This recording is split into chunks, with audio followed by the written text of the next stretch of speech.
1.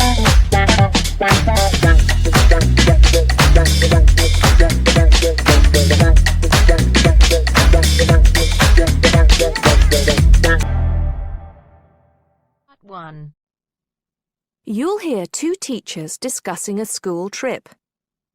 First, you have some time to look at questions 1 to 6.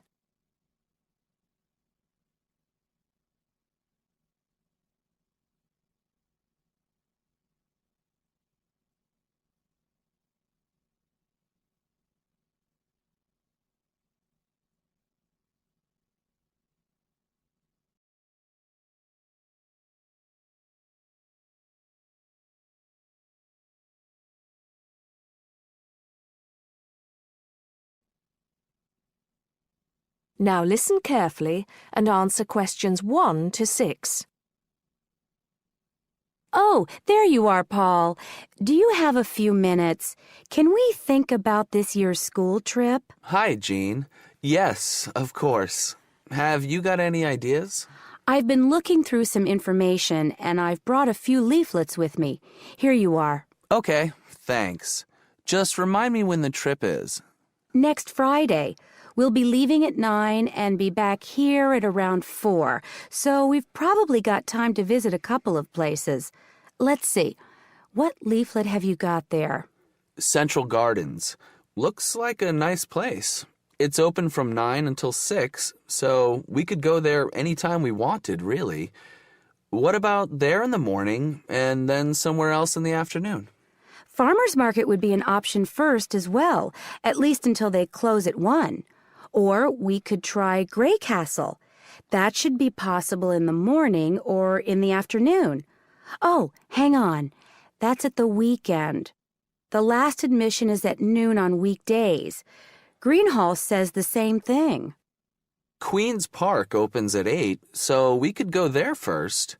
Or, according to these times, we could go there on the way back to school, because they don't close the gates until sunset during the week.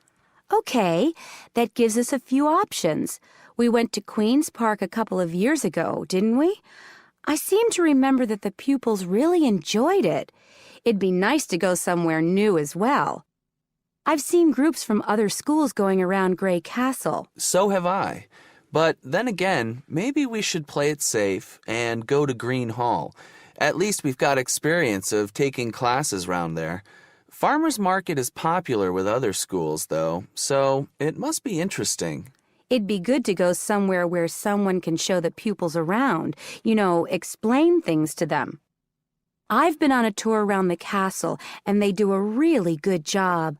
I think they have guides at the hall, too, don't they? It says here that they used to, but don't anymore. You can get shown round Central Gardens, though. I think we'd have to do any explaining if we took the pupils to the market or the park. That wouldn't be a problem, though. No, and at least those two would be free, wouldn't they?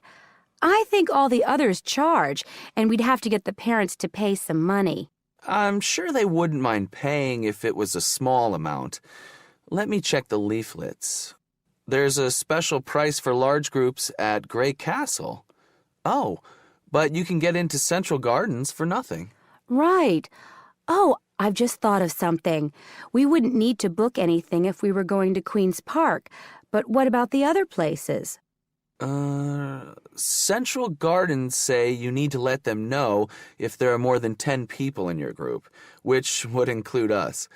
The same at Grey Castle. Farmers Market says you can just turn up, and so does Green Hall. Right.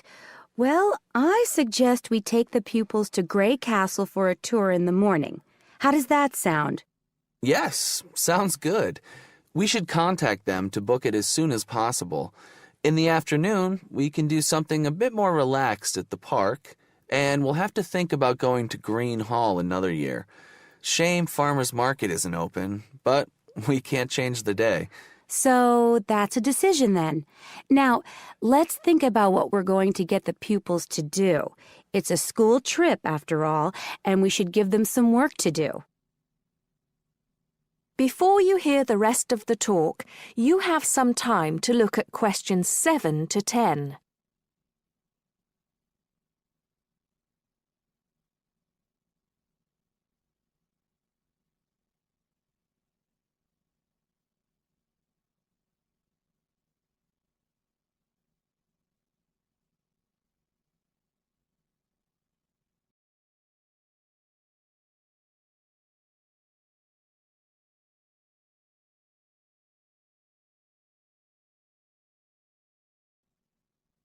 Now listen and answer questions 7 to 10. I think they should know something about the place before they go. That way they know what they're looking at, and they'll be able to write about it better when they get back. I'll put some information together to look at home and give them copies after the next lesson. Good idea. I'll write something for them to do as they're going round the place. We did a quiz last year, and that worked really well. I'll do the same kind of thing this time. Okay. Now, what about the travel arrangements? How are we getting there? What do you think? I remember one year Mrs. Jackson took her group by bus, and that was a complete nightmare. It's quite a long way, isn't it? We could hire a coach for the day, which is what we usually do, or there's the train. It's rush hour, though, isn't it? So it'll be really crowded. And it'll be more convenient for the rest of the day if we've got our own transport. Yes, we'll do that then. Anything else? Oh, we need to let the parents know what's happening. We could ask the office to call everyone. It would take too long with so many. I know when we send a letter home, there are always a few pupils who lose it, but not all the parents have email yet, so I don't think we have any choice, really. I'll write something and take it to the school office this afternoon. Right. I'll go and tell the pupils the good news.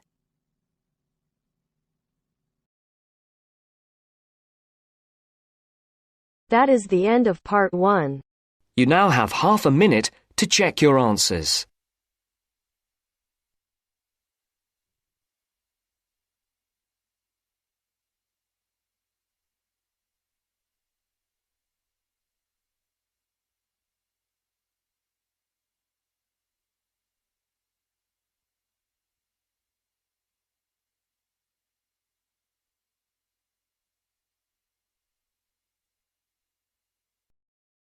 Section 2. You are going to hear a radio program about sport. First, look at questions 11 to 14.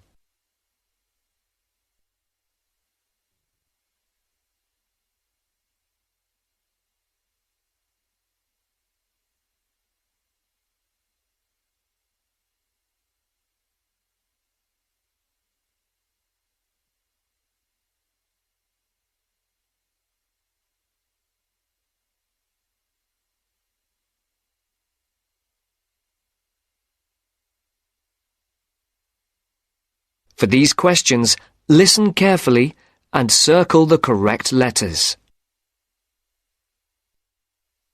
And now for our Mystery Personality of the Week and your chance to win one of our fabulous prizes. Last week's competition generated a huge response, and the first 5 answers pulled out of the bag will receive £100 worth of sports clothes vouchers. And if you didn't win last week, here's another chance. And this week's prize is even bigger. We're giving away 10 prizes of £250 worth of book, music and clothes vouchers to mark the first anniversary of the show on the air. So get your pens ready to take down the address details. Just write the name of the person you think is our mystery personality and send it to Mystery Draw at the address Marcia will give you in just a second. The address will be repeated at the end of the show for those of you who didn't get it. And so it's over to Marcia, who will tell you a few tantalizing details about our mystery person this week. Thanks, Mike. Well, here goes. Our mystery person this week is a very well-known footballer who plays for a famous club and has also played for his national team. He is very talented and is enormously popular, especially for the part he played in a famous footballing victory. And 2 clues. He hasn't got a famous wife, and he speaks French. If you think you know who it is, then pop the answer on a postcard and send it to Mystery Draw, P.O. Box 5110, London SE1 5LE. That's P.O. Box 5110.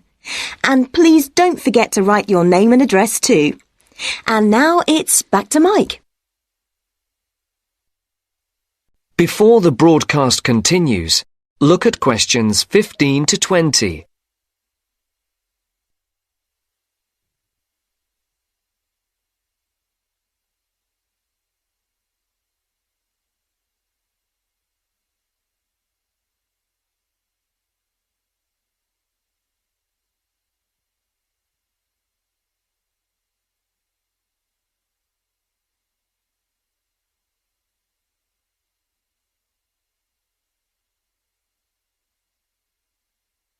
As you listen to the second part of the sports programme, answer questions 15 to 20. For questions 15 to 19, write no more than 2 words or a number for each answer. For question 20, circle the correct letter. Thank you, Marcia. Get those postcards in and make this a bumper anniversary draw. Now, if you remember, last week on the show, we talked to the organiser of a new group set up to help young people up to the age of 20 to get involved in activities like horse riding, tennis, scuba diving, cycling, or any form of sport which involves some kind of expense. John Tebbit, the organiser, rang us to say that the response to his appeal on the show was staggering.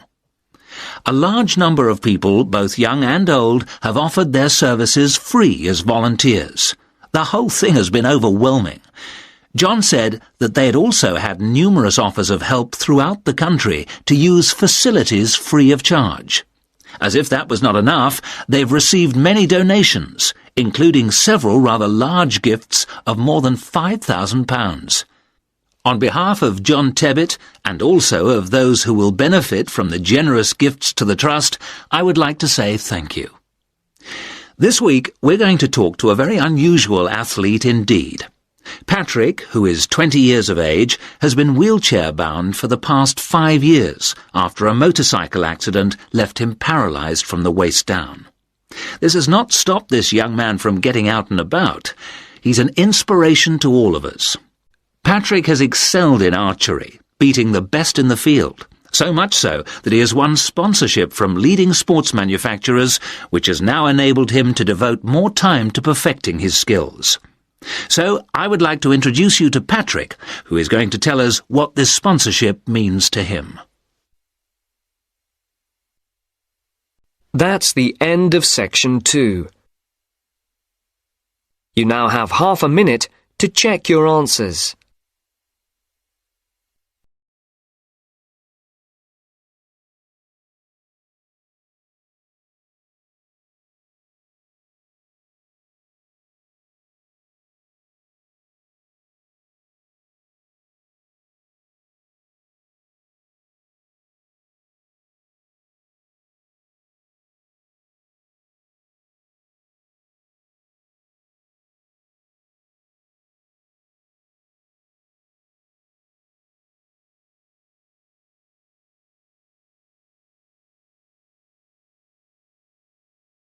Part 3.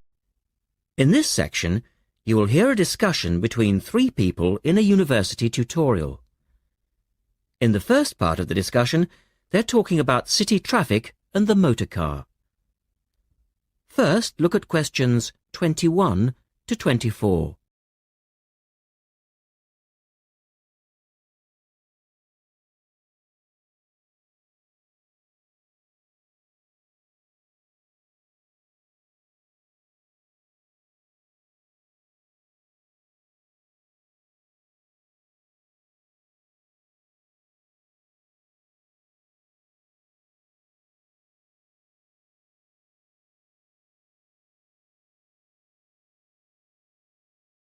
Now listen to the first part of the discussion and answer questions 21 to 24.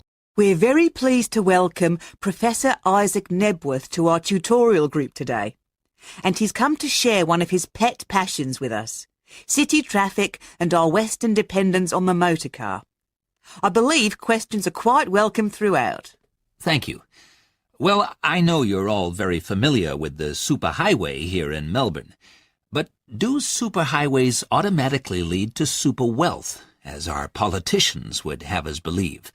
I think not. Can you give us an example of what you mean exactly? Sure.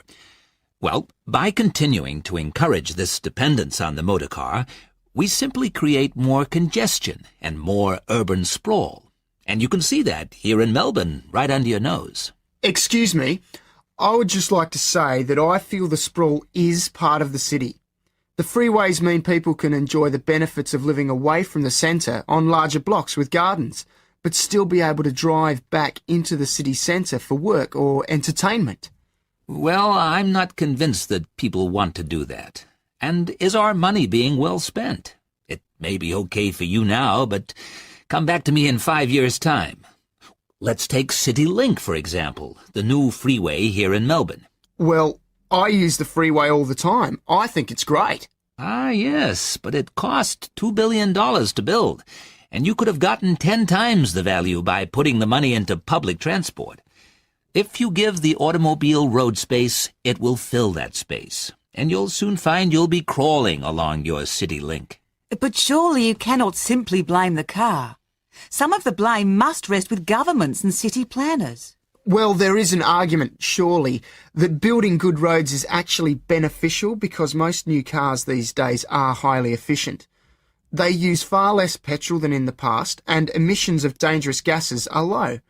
Old, congested roads, on the other hand, encourage traffic to move slowly, and it's the stationary cars that cause the pollution and smog, whereas good roads increase traffic speeds and thus the amount of time cars are actually on the roads.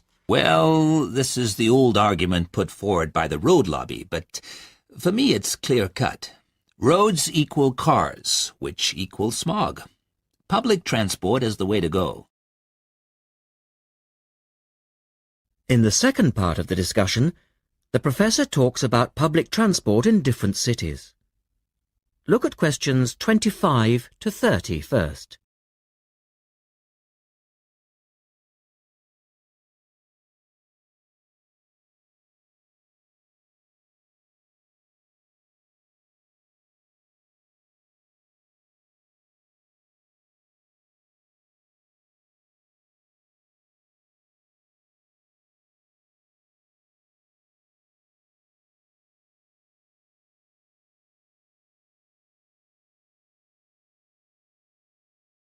As you listen to the discussion, complete the questions about public transport. Now, on that topic of public transport, I read somewhere recently that Australia isn't doing too badly in the challenge to increase the use of public transport. Better than America, granted, but by comparison with Canada, it's not so good.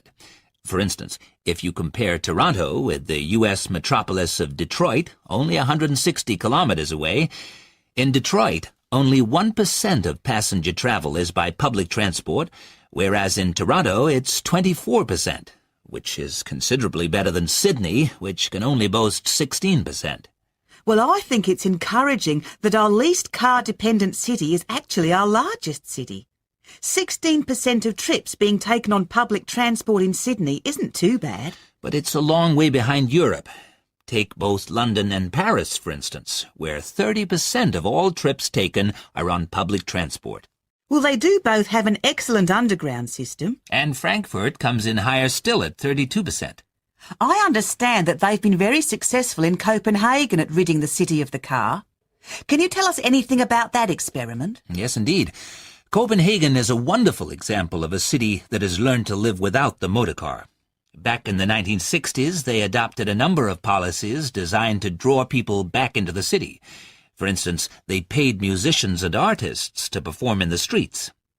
They also built cycle lanes, and now 30% of the inhabitants of Copenhagen use a bicycle to go to work. Sydney, by comparison, can only boast 1% of the population cycling to work. It could have something to do with all the hills? Then they banned cars from many parts of the city, and every year 3% of the city parking is removed. And by constantly reducing parking, they've created public spaces and clean air. Really? There are also freely available bicycles, which you can hire for practically nothing. And, of course, they have an excellent public transport system. Well, that's all very well for Copenhagen, but I'd just like to say that some cities are just too large for a decent public transport system to work well, particularly in areas with low population, because if there aren't many people using the service, then they don't schedule enough buses or trains for that route. I accept that there's a vicious circle here, but people do need to support the system. And secondly, the whole process takes so long because usually you have to change. You know, from bus to train, that sort of thing. And that can be quite difficult. Ultimately, it's much easier to jump in your car. And often it turns out to be cheaper. Sure, but cheaper for whom? You or society? We have to work towards the ideal and not give in all the time because things are too difficult. Anyway, let's move on to some of the results of the survey, which I think you'll agree. That is the end of part 3. You now have half a minute to check your answers.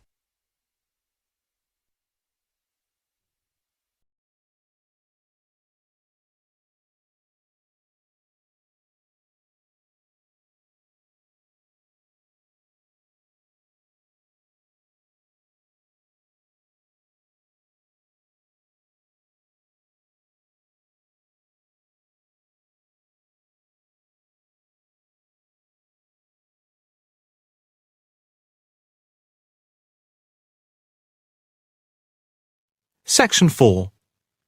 You will hear a talk on research in the Indian Ocean. First, you have some time to look at questions 31 to 40.